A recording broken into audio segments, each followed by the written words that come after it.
Hey, it's Scott Petrak with another episode of the Brown Zone Coverage Podcast. During the NFL draft, the Browns made three trades and selected seven players, including two quarterbacks, two running backs. They saved the most newsworthy pick for last, trading up in the fifth round to take Colorado quarterback Shedeur Sanders, who went through perhaps the worst draft slide in NFL history. Here to go deep on the wild and crazy Browns draft is Dave Chudowsky of the WKYC Morning News. Hey, Chud, have you processed that weekend yet? I'm still trying to. But we have good practice at this, right? We Yeah. know how to cover the Browns when it comes to things like this. They do not disappoint when it comes to the drama category, do they?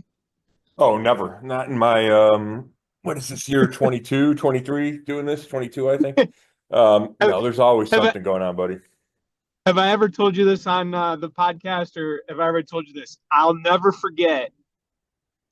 And I was fortunate and lucky to be at the Cavs Game 7 championship when they won it all in California. I was Okay. there, and I'll never forget sitting there watching it, and I just remember thinking to myself, if they win this game, I don't know how to cover this. I've never done it before. I've never covered a Cleveland championship. Like there are some fans still alive that, saw the last one before that. But for many of us and most of us, we don't know how to live it. We don't know how to, you know, report on it.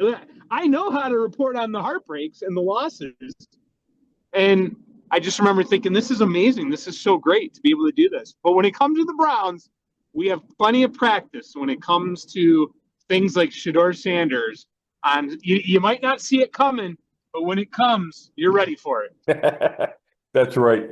You got the playbook on how to deal with it and then brace yourself for what's to come. And who knows? Um, Everybody's expecting drama and beyond to be involved. And, there's, Shedeur makes music and there's TV shows and there's cameras around seemingly all the time. So we'll see how it all plays out. But it certainly has similarities to other moves that the Browns have made in the past. Johnny comes to mind, and they're different because it's first round and fifth round. And I don't think Shedeur, he doesn't have any of the off the field. Like, Johnny was in trouble and those kind of things. Shedeur doesn't have that. But he might bring the same coverage and interest. The circus is the common word used for it. I don't know if I want to go there, but I'm struggling to come up with a better word. But that's the thought, is that might come with him. Now, who knows? Maybe going in the fifth round lessens all that, and I think that's to be determined. How the slide and going in the fifth round affects Shedeur, affects everything around him. Does it humble him at all? Does it just make the chip on the shoulder bigger? That's yet to be seen, but I think there is that chance. Yeah. Boy, covering Johnny Manziel, that's one of the top three worst coverage periods of my career. That was brutal covering that, I thought. Yeah, you're getting no argument from me, buddy. Yeah. All right. Well, how did it all happen, Scott? How does first of all, why did the entire NFL pass on him up until the Browns took him? Because everyone says this is a first or second round talent. So how does this happen? Why did it happen? Yeah, that's a great question, Chud, and it's $1 million question. I think there's two layers. The draft process starts with him being considered possibly for the number one overall pick of the Tennessee Titans. I stood at Brian Callahan's combine interview at the end of February, and when he was talking about, candidates for number one, I'm pretty sure he mentioned Shedeur Sanders. So that's where it starts. And then, it feels like Cam Ward separates himself as this draft process goes on. And, well, how much of that is real and imaginary, that's up for debate, but it certainly was a separation between Cam Ward and the rest of the quarterbacks. There's no doubt about that. You can just see how the draft played out. So I think from a talent perspective, Shedeur Sanders has a couple negatives that dropped him out of the first round. He doesn't have an elite arm. I think it's big enough. I've seen enough. I think big time throws into tight windows that I think his arm is good enough, but it's not great. He moves okay, but he doesn't move like his dad, Dion. he doesn't move like Lamar Jackson or Jalen Milroe or Jalen Hurts or Kyler Murray. And there's a bunch of quarterbacks in this league now that move really well. And he doesn't. I think he's an average athlete for a quarterback. So if you don't have those elite physical traits, that's going to drop you. He also took a ton of sacks. So it's 94 in his 2 years at Colorado. I mean, 94 sacks in 2 years is astronomically high. Now, the offensive line wasn't good, but quarterbacks are responsible for some degree of sacks. And I think his decision-making, while I think he made good decisions and protected the ball and was clutch at the end of games, if you take that many sacks, that questions, I think, the speed of your decision-making process. And it's hard to fix that in the NFL. So I think those are the major reasons he wasn't a first-round talent or taken in the first round. But once you get to the second round, you can make an argument that Tyler Shuck is better. That you could make that argument. Tyler Shuck throws it better. I think he moves better. He's also older and whatever. We don't need to litigate that argument. But so if Shuck goes at 40 to the Saints, why doesn't Shedeur go anywhere after that? And that's a great question. And I think that shifts from the field to the off the field. And it's how did he handle himself during the draft process? He doesn't throw or work out at the combine. You hear from NFL people that he didn't interview well. Tom Pelissero from NFL Network puts out a big thing before the draft, breaks down all the quarterback prospects. And, there's people calling, Shedeur Sanders brash and arrogant and coming off entitled. And, was it part of a plan to not go to certain teams? So he tanked interviews. You hear that theory out there. I just think it was him.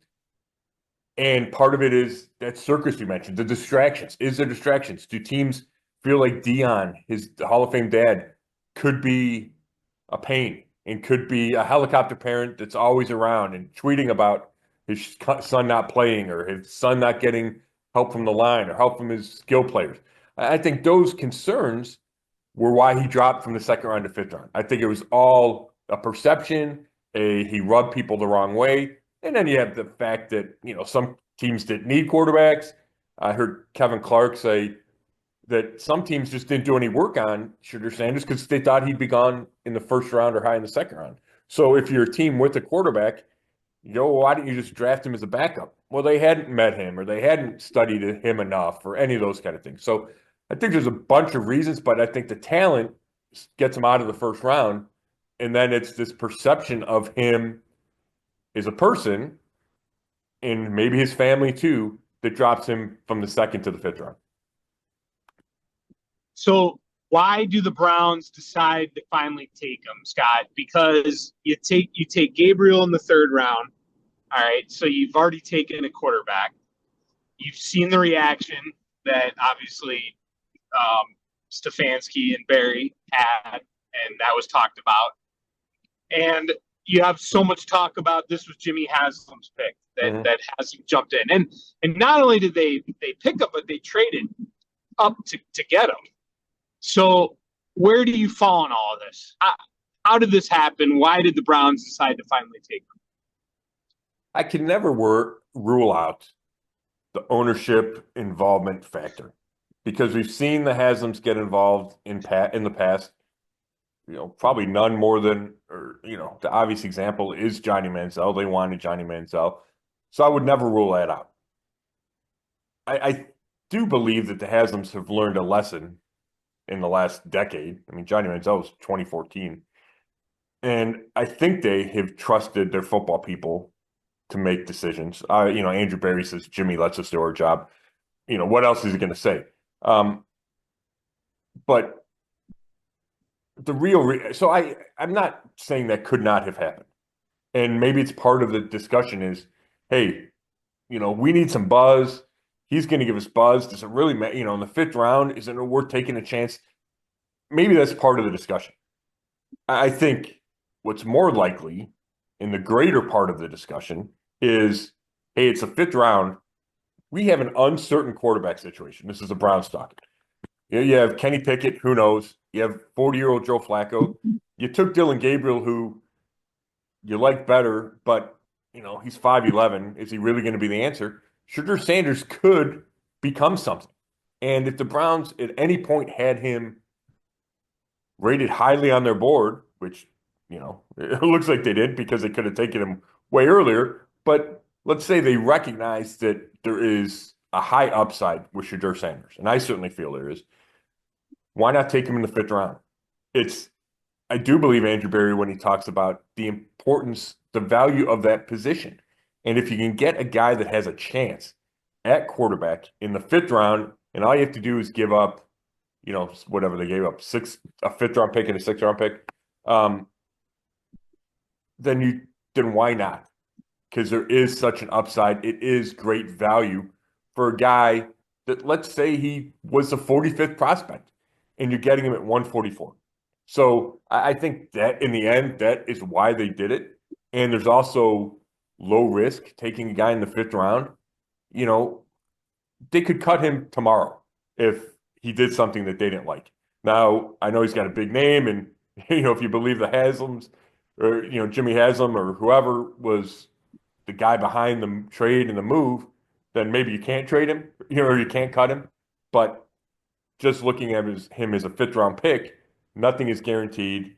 If he comes in and stinks or comes in as a pain in the butt, then you can move on from him quickly because you did not give up much at all by taking him in the 5th round. So I think that's why it happened. And now the door is open for all kinds of things moving forward. Does he exceed expectations? Does he crash and burn? Is he, I keep saying pain in the butt. Like, is he just such a distraction that the Browns don't want it, can't have it? That's to be determined over the next, weeks, months, weeks and months. Well, it's funny. Deion Sanders said that he thought one of his two guys would be on the Browns, and he was right. It turns out it didn't happen the way we thought it would. But Scott, go back though to the video of their reaction though, yeah. And working in television, and you've done enough TV obviously, and working in radio and all that. You're around Stefanski all the time. I think you've learned to kind of know when he's telling the truth and when maybe he's just giving an answer to, kind of just get out of something, whatever. I mean, do you feel like you can read him pretty well? Yeah, I do. I think they're good at pretending or putting on the right face. I think Kevin Stefanski's really good at that. He's in front of us every day. He doesn't give us a lot. That video, it's really interesting, Chud, but here's my take on that, is it certainly could be what it looks like, in that there's just not a celebration in the room, and it was almost like, yeah, we took this guy, and there's no joy. What it feels like more to me, and Kevin Stefanski mentioned the timing of some of the videos, like nobody's on the phone with Shedeur Sanders. So a lot of times when you see those videos inside the draft room, the GM or the coach or the owner is on the phone with the player. And that's when the excitement is, because that's when it's happening live. It's, we made this decision. We're calling this kid. Everybody's happy about it. Well, there's nobody on a phone. Everybody's just sitting there. So I feel like this is after the fact. And they see the camera light come on, right? ESPN's going live to us or whatever however that works, the mechanics of that. And then they try to recreate some kind of excitement. And you see Stefanski clap, and he kind of hits Barry like, hey, we got to show some excitement. And I think Barry's like, yeah, I'm not acting for the camera here. And it's the end of a long weekend. There's a lot and I'm not dismissing the fact that a lot goes into the decision to trade for and draft Shedeur Sanders. Because it comes with a lot. It comes with questions. It comes with a lot of questions. It comes with focus, spotlight. And, when we get to rookie minicamp in a week and a half, I would expect there to be a bunch of national media there. Maybe not to the degree of Johnny, but I remember showing up that first day of Johnny, and there were 1 million people there. So you know what you're getting by making this move. And you kind of have to brace yourself a little bit. So I'm not saying that wasn't a factor in Andrew Berry looking like exhausted when they show him on camera. But I really think if that was live time, like they had just made that decision, there would have been other stuff going on. And it just felt different to me. So I'm not going to read a ton into that. If I learn different that Jimmy Haslam told him to do it and they objected to it, then obviously the video then makes a ton of sense. But I'm not ready to go there. You make a good point. It could be that way, right? I just feel like, and I don't know, so I don't want to talk out of turn. I don't know how they necessarily are there rules? Like, are they allowed to go live right away to the room, or do the teams have to know when they're coming? Like, I guess my thought is, I would think they'd be pretty fired up that they just got this guy in the 5th round after everyone passed on him, and that they pulled this off. There'd be a little more excitement, that's all. No, that's fair. And, I don't know who I've heard so many people talking about this. It is a 5th round pick. So, it's probably not the same excitement as you get Mason Graham or the Jaguars trade up to number 2 and take Travis Hunter. And then the room is crazy, right? So yeah, I do think, I think that's probably part of it as well.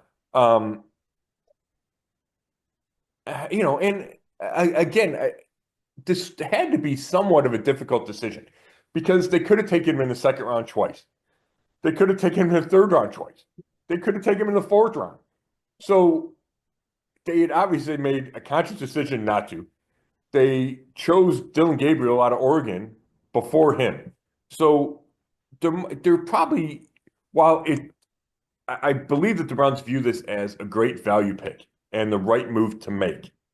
There probably was a degree of trepidation, maybe angst in making the move just because of everything it brings with it and the fact that they had already passed on him so many times. So I think it could be a collection of all those things with the timing certainly a part of it. To believe that the plan was not necessarily to draft 2 quarterbacks. And let's be honest. I mean, they got to figure this out at quarterback, right? So, I mean, obviously they've tried everything. Deshaun Watson, Johnny Manziel. I mean, the list goes on and on and on. I mean, we know the story. We don't need to go through it. That said, they're still trying to figure it out. So I don't necessarily have a problem with them taking 2 quarterbacks. I don't. They got to figure it out. That said, I don't know if the plan was necessarily to take 2. And I'm sure that my thought is they were in the 3rd round and the list was getting very low of who they thought could be a guy that could compete to be starting quarterback of the Browns. So they took Gabriel. They liked him more than Sanders. They took him.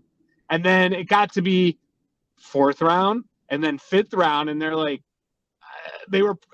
maybe they were stunned that he was still there. Like they figured he would be gone and they couldn't pass on whether it was Haslam or Barry, whoever it was.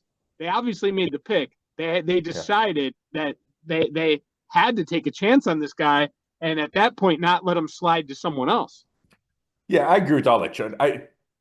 I think they were open to taking 2 quarterbacks. The plan was not to take 2 quarterbacks. If it happened, it happened. Especially, they acknowledged that this wasn't a deep quarterback class. So there wasn't the maybe impetus to take, you need to take 2 quarterbacks because, we look at how the draft board played out for quarterbacks and there wasn't a whole lot of rush to take them. So I think it was just this particular circumstance is, hey, Shedeur Sanders is still the guy in the 5th round. They spent a lot of time with him. And I do want to make this clear, Chud. I don't think the Browns ever had an issue with Shedeur. And that's different than other teams, which we covered.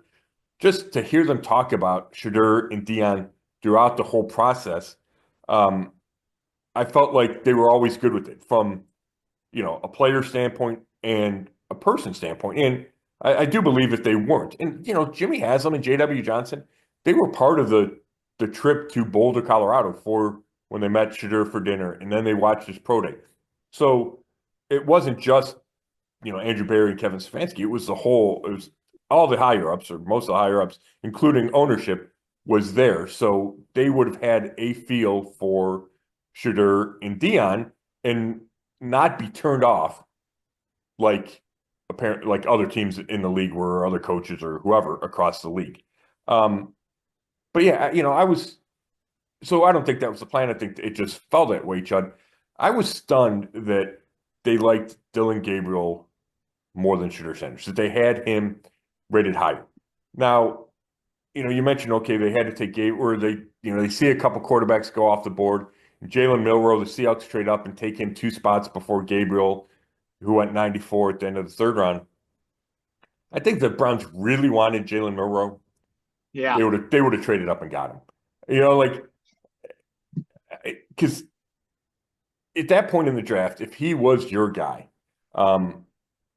you just don't sit at 94 and wait. I think you had plenty of ammunition to move up.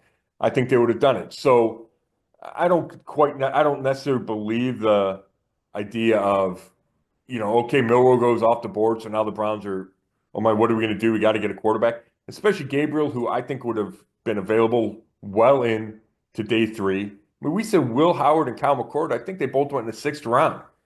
And I like both those guys better than Dillon Gabriel. Now, the Browns didn't, but I was stunned that they took Gabriel where they took him. And I could be wrong, Judd, but that's my least favorite pick that the Browns made. I don't like short quarterbacks. He's not a great athlete like a Kyler Murray who can run around and escape things. He's got a good arm, but he doesn't have a great arm. I know there's short quarterbacks that have succeeded in this league. Russell Wilson, Drew Brees, Kyler Murray and Bryce Young are both smaller than Dillon Gabriel or shorter than Dillon Gabriel, and they were both number 1 overall picks. But I didn't like that they were both, I wouldn't have drafted either of those guys that high in the draft. So maybe he proves me wrong. I get that he was incredibly productive. But I'm stunned that the Browns had Gabriel ranked higher than Sanders. And now it's Sanders' chance to prove them wrong. And they're going to show up for rookie minicamp, and they're both going to get snaps, and they're both going to be next to each other, and it's going to be a pretty easy early comparison between the two of those guys. And Chud, you know that I like Shedeur Sanders. If the Browns had taken him at 2, I wouldn't have hated it. I really wouldn't have. And if they took him at 33, I would have thought it was a really good pick. I mentioned the sacks is a big concern of mine, but I think he has a chance in this league, and it's going to be fascinating to see how it plays out in what is, I don't know the right word to describe this quarterback room. Eclectic, interesting, weird. You have 40-year-old Joe Flacco, Kenny Pickett, and then these 2 rookies, right? Like, it's going to be crazy to see how this plays out. And Shedeur is right in the middle of this. And, you can, if you want to dismiss it as a 5th-round draft pick, I think he has a chance to win the starting job. I really do, because there's not an overwhelming favorite in front of him. Yeah, it's crazy to think, Scott. Think about that. You would have been all right with him at 2, and they got him in the 5th round. It really is. It will go down as one of the most amazing draft stories in NFL history. I mean, it really will. Don't you think? Oh, my gosh, for sure, Chud. And you have the slide in, some quarterback slide. It's been known to happen. I don't think any quarterback has slid like that with the fanfare and the expectations attached to Shedeur Sanders. And then you throw in, Deion. So there's just so many layers. Then you throw in the prank call that he gets, right? And that becomes a story. I mean, the president is posting on social media about how teams should take Shedeur Sanders on Friday. So there's just so much about his story, but it starts with the slide to the 5th round. I'm glad you brought up the prank call. I had that on my thoughts to bring up, and I kind of forgot about it, so I'm glad you reminded me. That's wild. I mean, and Scott, here's the thing. I mean, if it was like a 10-year-old or a 12-year-old, this is a 21-year-old man that did this. I mean, Kevin Stefanski's not wrong when he says people are morons. It's cruel. It's a terrible decision. This kid, and he winds up being the son of the Falcons defense coordinator. His name's Jax is the kid, and the coordinator is Jeff Ulbrich. He was the interim coach of the Jets last year after they fired Robert Saleh. What a bad spot he puts his dad in. And there's just so many degrees of stupidity and cruelness involved in that decision. It's awful. And, and it wasn't, he was the only one. There were other prank calls being made to draft prospects. throughout the weekend. You know, it's sad, and you're right, Chud. He's 21. He's not a kid. And then you film it and put it on social media. Like, I know I'm old, but what the hell? What are these kids doing? Yeah, we're getting old, Scott. You're right about that. I don't know. That was yeah. And regardless of who it is, to take away that moment, not that it ruined it when it finally happened, but just to have to go through that. But Right. So let's get back to the quarterbacks at the end. Let's let people have more quarterback talk to listen to. So we'll get back to QBs. Overall, what did not a draft grade necessarily. If you want to grade it, that's fine. But just overall, what did you think? I mean, I thought, the Gabriel pick was interesting. We can analyze the trades and this and that. But overall, what did you think of their draft? I didn't hate it. No, I didn't hate it either, Chud. I thought overall it was solid, and there was a lot I liked about it. I had a couple of quibbles, and we talked about the big trade on Thursday night, right? So we covered that. I like Mason Graham. I think he's going to be a good player at a key position at defensive tackle. I did not like the linebacker Carson Schwesinger at 33, and it's nothing against him. I think he's an athletic guy. He's productive. He's got a great story. He's a walk-on and decided to go to UCLA anyway, and then becomes an All-American and puts up big numbers and has one breakout season. He had 27 tackles in his first 2 years and then explodes and leads the Big Ten with, I don't know, 139, 160 tackles as in 2024 and bursts onto the scene. So it's nothing against him. I don't like taking a linebacker that high. And you could have gotten a receiver. You could have gotten a left tackle. You could have gotten a safety. The kid from South Carolina, who's a high-rated safety, was still available at 33. Could have gotten any of those positions, and I think those are bigger needs and more important positions, and yet they take a linebacker. I just don't like it, Chud. And I get that he's probably going to replace JOK, even though the Browns say that this isn't a referendum on the JOK injury, and it doesn't mean he's not going to play. And Barry said even if they had JOK, they would have drafted Schwesinger, and I don't know if I believe that, but that's what he said. Even if he has to step in for JOK, I still won't like taking a linebacker that high. I think the drop between the second best linebacker and the eighth best linebacker isn't that big. You only play two linebackers a lot of the time. So I had an issue with that pick. And the other part, the one last thing on that pick is, Barry said he acknowledges that they don't place a whole bunch of value on linebackers, but this is an exception. Well, you already made the exception with JOK in 2021, where you traded up and took him in the 50s. So you're telling me 4 years later you found another exception at the same position? I just didn't like the pick. I don't think it's a great value pick to take a linebacker there. The fact that they took Judkins, I love Quinshon Judkins, a running back from Ohio State. I really like him. Now, could you have waited and taken a running back close to the same in the third round? Maybe. I think I'm kind of splitting hairs there a little bit because I really like Judkins and I think he fits in the AFC North. To double up at running back, I don't have a problem with that. They get Dillon Sampson from Tennessee, who, if they hadn't taken Judkins and then they take Sampson in the fourth round, I would have loved that pick regardless and said, man, maybe this kid can come in and be the starter because I think he's really good. He's a little undersized, but I think he's really good. Now they got both those guys, and you can see that the plan is, hey, they're going to run the ball and they're going to play great defense. So that's a plan to win games in 2025, and then they'll kind of figure out quarterback.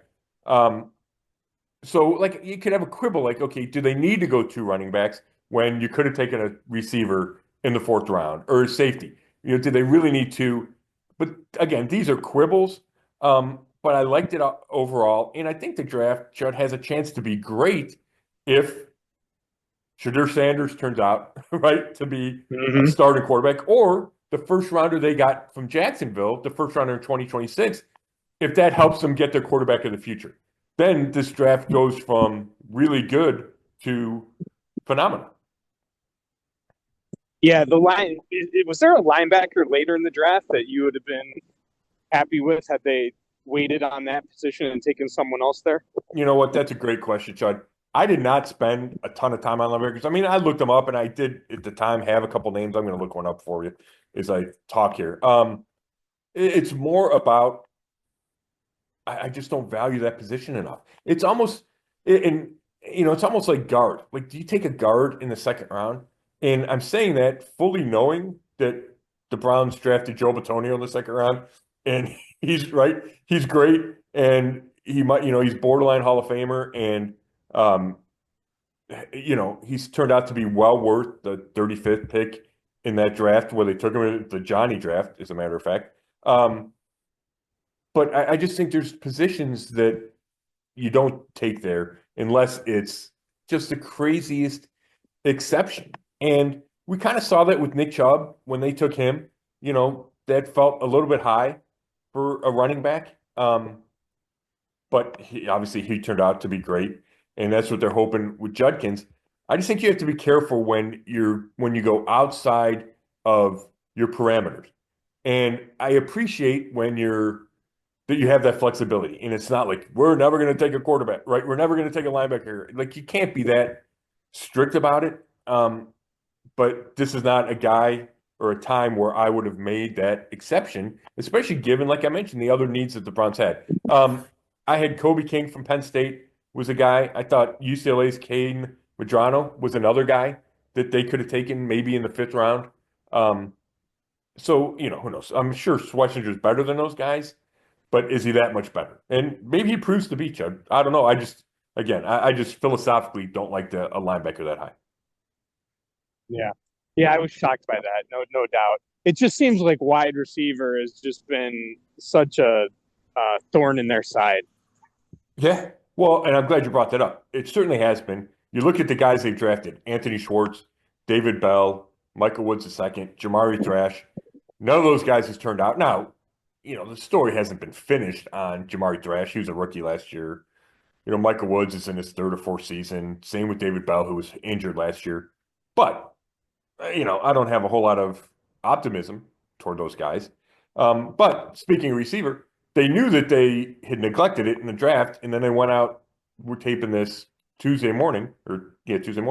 On Monday, they agreed to a 1-year deal with Diontae Johnson, veteran, drafted by Pittsburgh, had some big years in Pittsburgh, went to a Pro Bowl, and then really fell off the last couple of years. And last year had a disastrous year, was traded in the offseason to Carolina, traded to Baltimore, then refuses to go in a game and gets suspended by the Ravens.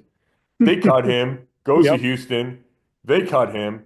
So, they're taking a little bit of a flyer and obviously hoping that he's not the head case, it would seem, by not going in a game last year. And he's got some production. But so they sign him or agree to a 1-year deal. They do a weird unrestricted free agent tender to Elijah Moore, which nobody does. It's really rare, but it sets a bar that if Moore doesn't go and sign with another team, and he visited Buffalo yesterday, that he could come back and the Browns would pay him, I think it's $3.5 million for 2025.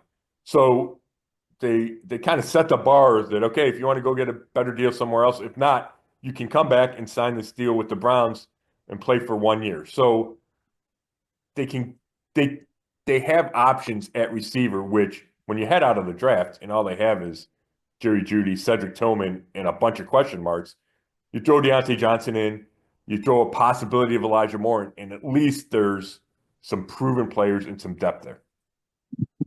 Mm-hmm. Yeah, the Diontae Johnson, I'm not going to lie, when I saw that yesterday, I was kind of surprised. Yeah. Last year was not a good year for him, as you had mentioned. So, yeah, what's his character like? I mean, you had brought up how he's going the game. I mean, his character definitely is questionable at this point. I would think so. I mean, for Pittsburgh to trade him, I think he'd worn out his welcome there. And he had, like I said, he had a lot of successful years. He had 1 year, he had, I think, 117 catches. Look, I have this story in front of me from yesterday. He had 107 catches for 1,161 yards and 8 touchdowns in 2021 when he made the Pro Bowl. And we saw him, right? The Browns play him twice a year. He was really productive. But then it feels like something shifted. He was unhappy. The Steelers brought in George Pickens, whatever it is. There's certainly character concerns. And the fact that he didn't refuse to go in the game last year is a huge, red flag. But right, but the Browns obviously sat down with him. He visited Berea yesterday, so they must feel like he's motivated again. It's not a big commitment to him, but it's an interesting pickup, and it shows you kind of, I would say, the desperation at that position. Scott, I refuse to ask you any more questions or make any more comments. This pod is over. Love it. Yeah. Harold Fannin Jr. I like that pick. I do too, Chud. I've been saying throughout the draft process they needed a tight end and they needed to take one relatively high, and they get a top 5 guy in the draft in Harold Fannin, Canton kid, super productive, only 20 years old. Had big games at Penn State and at Texas A&M, which really impressed the Browns because it's a 20-year-old who is competing against older players, better teams. He's by far the best player on the Bowling Green team, and yet these defenses couldn't stop him. So I like that pick. He doesn't have ideal size, but there's flexibility. You can line him up in the backfield. You can split him out. You can put him, line him up tight at tight end. I really like that pick. That might have been my favorite pick of the draft. Real quick, a lot of people have brought up to me. One of the thoughts was the linebacker pick was because of JOK, and you've already addressed that. The running back picks. What does this say about Nick Chubb, and where do you think we're at with him? Yep, I'm glad you have that added in my notes here, Chud. It feels like the end for Nick Chubb, and Andrew Bayer got asked that question, and he never say never, but he said our running back, the landscape of our running back room, and I'm paraphrasing, changed this weekend. You don't draft 2 guys, and you don't draft one at number 36 if you don't expect them to play a bunch, and I just don't know where the spot is for Nick Chubb. I don't think it exists any longer. I think even if they traded Jerome Ford and they said, Nick, you can come in and be our 3rd guy, is he going to want to do that? He's had such a great career. Is he going to want to come in and be the 3rd guy behind 2 rookies that have shown nothing at this level? It just doesn't seem to be a fit. And we saw Chubb was on Instagram yesterday, and he's posting this video of him jumping over these hurdles, like 2-footed leaps over these hurdles, and really looks explosive. Now, I think there's a difference between that and seeing him on the field, but who knows? Maybe he's still got something left. Chud, I know he's motivated. He had a post a couple weeks ago about people think it's at the end. It's really just the beginning for him. So, obviously, it'd be great if Nick Chubb wasn't done. And last year was just him coming off that injury, and it's not the end of it for him. But I feel like the Browns have moved on. The only scenario I can picture Chubb coming back is if one of the rookies got hurt. Let's say Judkins gets hurt, Chubb remains unsigned, then they go bring him in. Kind of like Kareem Hunt in 2023, where they had moved on, but nobody signed Hunt, and then Chubb gets hurt, and all of a sudden Kareem Hunt comes back.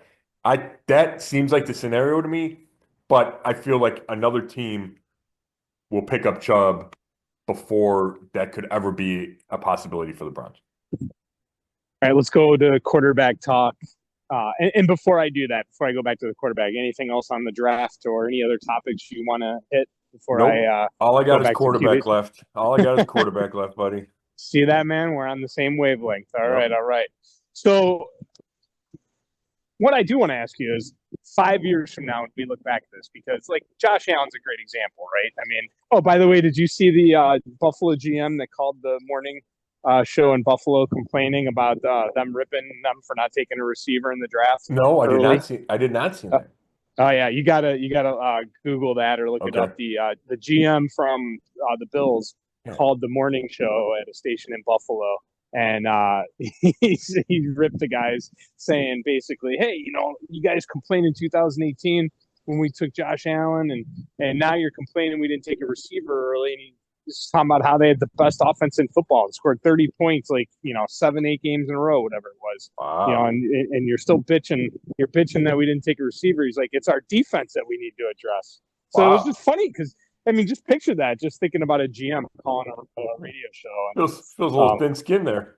Yeah, it was good. So look that up. But I want to know, and I don't want you to spend a lot of time on this, but I want you to tell me 2 quarterbacks that 5 years from now we might say, wow, the Browns messed up by not taking that guy. And when I say that, I say it because they had plenty of opportunity to take a lot of different guys at different spots, right? Yeah. So yeah. I want you to give me a guy that was more a well-known name, like in the top 5, and then someone else like a Will Howard or a quarterback maybe later in the draft. Give me 2 guys who we might regret. Yeah, I'll give you Jalen Milroe because I think the ceiling is so high on him and his physical traits and the fact he's a hard worker and really smart. So I think he's got a lot of the tools necessary to become the guy. Now, he's got a lot of room for improvement. He's got to be quicker in his decision making. He's got to be more accurate. But he could be the hard enough worker that he develops and evolves to be that kind of guy. So I think he could be, in 5 years, I think he could be a top 10 quarterback in this league. And I'll go Kyle McCord. Chud, I just love the way he throws the ball. And, obviously there's some issues there. We know what happened at Ohio State. He had a game against Pitt this year where he threw 3 pick sixes. But I saw him go throw for throw with Cam Ward against Miami this season. And it was a huge game. And he played really well. So I'll give you those 2 guys. Okay. All right, let's go back to the Browns quarterback room. And this is just a wild room now, as we know. How would you rank them right now? When it comes time to take the first snaps, where are we at ranking-wise, 1 through 4? And we're going to leave Deshaun Watson out of it. Yeah. Like, I think it's interesting, John. I'm going to give you 2 different answers. I think when they line up for the first OTA session, let's assume everybody's there. I think it might go Flacco, Pickett, Gabriel, Sanders, because Flacco has a history here. But that would be my guess. But when I'm going to give you how I'm going to handicap the race for the starting job, it goes Pickett, Sanders, Flacco, Gabriel. And I say that because I feel the Browns want Kenny Pickett to win the job and be successful. He's young enough. He's 25 or 26. Former first-round pick. They feel that he hasn't come close to being his best in the NFL, and they can help him get there. And they hope it can be like Kevin O'Connell unlocking Sam Darnold last year in Minnesota, that Kevin Stefanski can do the same thing for Kenny Pickett. And then maybe they have their quarterback of the future. And he's still young. He's a former first-round pick. So I think they want him to be the guy, and they talked him up during the course of this offseason. So that's why I would give him he'd be my favorite to become the week 1 starter. And then I would go Sanders because I think Sanders can be good. I think Sanders will be better than Dillon Gabriel. And he's young, and if he shows promise, man, you'd want to get him out there. Assuming you think he's ready, man, get him out there, see if he can be your guy. He's a 5th-round pick, so if he stinks, it's not the end of the world, and you want to know whether or not you need to take a quarterback in 2026. And then Flacco to me feels like the perfect insurance policy. If the other guys fail, it's Joe Flacco. We know exactly who he is, exactly what he can do. Doesn't need a lot of time to prep. We saw that in 2023. Comes off the couch. He'll be here the whole offseason, or be around. He'll know the playbook. He'll know the people, his teammates. He'll know the scheme. That if he needs to step in, he can step in. You give him 3 weeks at the end of training camp, boom, he can be ready to go week 1. And then I got Gabriel is my 4th. Now, maybe I'm underselling Gabriel, but again, it's just for all the reasons I said earlier that I wouldn't have drafted him in the 3rd round. So I like everything you said there. I'm going to soak that all in, and I don't disagree with a lot of what you say there. I think I like the way you described it. Like right off the bat, Flacco's the guy, and then we'll see how it turns out from there. You go with the guy that has had the most success in the NFL. I mean, 2 of them are rookies, and obviously Flacco's had more success than Pickett. But you're right, maybe they can unlock Pickett later. But how will it work roster wise? I mean, how do you roster the 4 quarterbacks? Yeah, you only have 3 when the season starts. So do they trade a Flacco or a Pickett if both rookies look promising? That's certainly a possibility. Could they cut a Kenny Pickett if he just doesn't want to be here, or starts to lose reps and then wants out because he thought he was going to be the starter? Those are both options. And then you could put one of the rookies on the practice squad if they get through waivers. So I think those are the 3 options coming out, when they get to the end of August. So would you leave? How's the roster? Remind me. Could you have 2 guys on the roster and 1 on the practice squad, or would you have 3 on the roster? Yeah, I think they've tended to go 3 on the roster, so I think they would go 3 and 1. Yeah. Okay. And then how big of a deal is this option, 5th-year option with Kenny Pickett? Well, they're not going to pick it up. So it's $22 million. So he hasn't played a snap for you. He hasn't practiced a snap. They're not going to pick it up. It doesn't make any sense to fully guarantee $22 million. You talk about trading or cutting him. That obviously would not happen if you picked up his 5th-year option. Right. Okay. That makes sense. Wow. It's going to be how do you feel getting ready to cover this? I mean, Scott, this is going to be a wild training camp, like to, see all these guys compete and then to see who lines up under center in the first preseason game. These preseason games are going to be interesting to watch more than most. It's going to be a wild ride with the what we called earlier, I guess you could say, the Sanders circus. Yeah, it's going to be fascinating to see, Chud. I mean, you're already paying attention. There's an Instagram post. He arrived in Cleveland today. Shedeur Sanders got to track Deion. Does Deion say anything that we need to write about? I feel the need to write about. It's going to be interesting. I want to see how he handles when we talk to him at rookie minicamp. Maybe things calm down.